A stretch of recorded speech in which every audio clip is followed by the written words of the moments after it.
Dagiti kakabsat tinas nagsagaba idi na bung Kristo gapo iti ayat na kadatayo. Tadigiti kabsat napapateg nga adal kas iti panagpamati.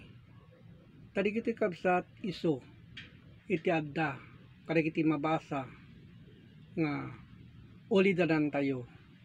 Yuray awanen isuna adda digitoy apagilasinan tayo. Kadagitoy asorsorat. Mabasa iti umuna Juan 5 iti 3. Tada ito iti ayat iti Diyos atong palen tayo kumakadagiti bilbilin na. So kadagiti kapsatin tayo itong palen ni gitoy ay bilbilin na.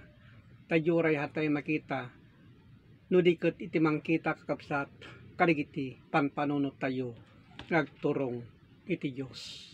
Tayo sungar ti panakadalan tayo na pong Kristo gapo kadagitoy anay balbalet kadagitoy asorsurat ket kadagiti bilbilin na sanda ang makapadagsen.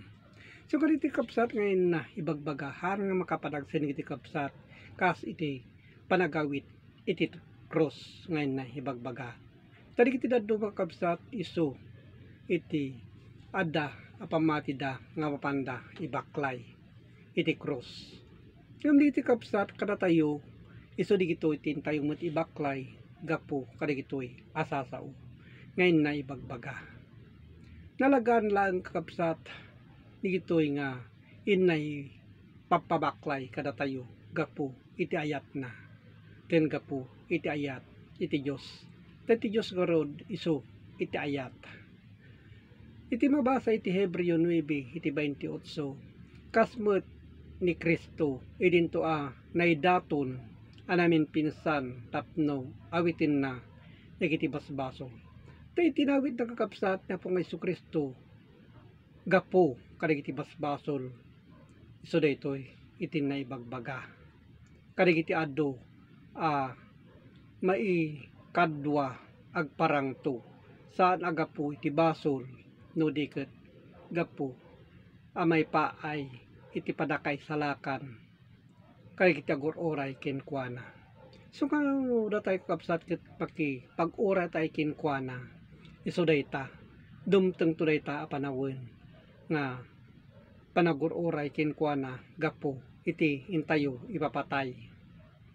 Iso dayjay ipangato na iti espiritu itunggal tao. So nga watin tayo kapsat kadagitoy akay papanan na. Kadagitoy napapateg kakapsat ngayon na ibagbaga kada tayo. Igitoy apagilasinan gapo kadagitoy asorsorat. Iti mabasa iti Matthew 5 iti 17. Di kay pay pagarupen imayak amang dadael iti linteg wenno kadagiti mamadto. Sanak nga imay amang dadael. So iti bagbaga na pong Kristo nga saan nga umay mangdadael no diket mangtungpal kadagiti adda digitoy lakay lanadan kadagitoy alinaon iti Biblia. So digiti kapsat nga yoray no awan iso na adda kada tayo digitoy apagilasinan tayo digitoy ngayon tayo adalen kas kay papanan na.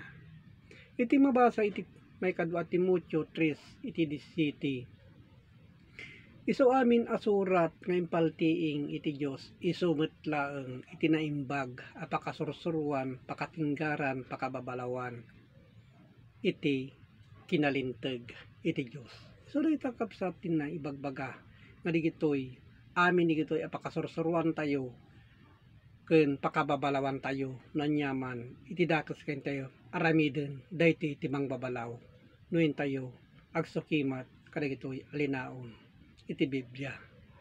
Tadap ti kapsat iti linteg iti Diyos hanla nga linteg iti tao anay lubungan no diket digitoy adadtoy iti masasao alinteg nuin tayo aramiden kas agturong iti Diyos.